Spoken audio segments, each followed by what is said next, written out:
আজিৰ পৰা ঝুমৈৰ সন্মিলনী অসম যোৰহাট আঞ্চলিক সমিতিৰ উদ্যোগত আৰু সাংস্কৃতিক প্ৰেমী ৰাইজৰ সহযোগত অহা ইংৰাজী 29, 30, 31 জুলাই 2024 তাৰিখ সোমবাৰ, মঙলবাৰ আৰু বুধবাৰে তিনিদিনীয়াকৈ চিনামৰা চাহ বাগিচাৰ ৰাজহুৱা প্ৰেক্ষাগৃহত ঝুমৈ নৃত্য, গীত আৰু ঢোল বাদনৰ কৰ্মশালাৰ আয়োজন কৰা হৈছে। আজিৰ আৰম্ভ হৈছে কাৰ্যসূচীসমূহ। পুৱা 7 বজাত পৰিৱেশ নিকাকৰণ, পুৱা 8 বজাত পতাকা উত্তোলন, পুৱা 8:30 স্মৃতি তৰ্পণ, পুৱা 9 বজাত পঞ্জীয়ন, পুৱা 10 বজাত ঝুমৈৰ কৰ্মশালাৰ শিবিৰ মুকলি। পুৱা 11 বজাত কৰ্মশালাৰ শুভাৰম্ভ কৰে। তেওঁলোকৰ উদ্দেশ্য হৈছে যে নৱ প্ৰজন্মৰ মাজত চাহ জনগোষ্ঠীৰ সাংস্কৃতিক মেটমৰা ভঁৰালৰ সৈতে শুদ্ধ ৰূপত চিনাকি কৰাই দিয়া।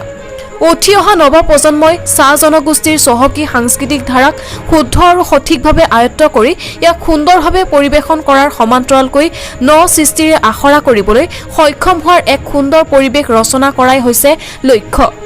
এই অনুষ্ঠানত অংশগ্ৰহণ কৰে সমাজকৰ্মী ধীৰেশ মিৰ্ধা আৰু যুৱ নেতা সঞ্জয় কৃষ্ণ তাঁতী। চিনামৰা চাহ বাগিচাত ঝুমৈ সন্মিলনী অসম যোৰহাট আঞ্চলিক সমিতিৰ উদ্যোগত তিনিদিনীয়া কাৰ্যসূচীৰে ঝুমৈৰ নৃত্য, গীত, ঢোল বাদনৰ কৰ্মশালা আয়োজন হৈছে।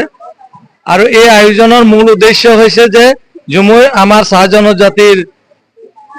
জনগোষ্ঠীৰ এক অবিচ্ছেদ্য অংগ আৰু এই সংস্কৃতিৰ লগত লৈ আমাৰ উত্তৰ পুৰুষসকলে আগুৱাই যাব আৰু ইয়াৰ সঠিক যিবিলাক তাল মাল লৈ আছে আৰু এই তাল মাল লৈ আমাৰ নৃত্য, গীত আৰু ঢোল বাদন একেই কিদৰে কৰিব পাৰি বা আমাৰ নতুন প্ৰজন্মক কেনেদৰে আমি শিকাই আগবঢ়াই নিব পাৰিম আৰু তেখেতসকলে পিছলৈ আমাৰ জাতিটোক প্ৰতিনিধিত্ব কৰিব পাৰিব বুলি আশা কৰোঁ।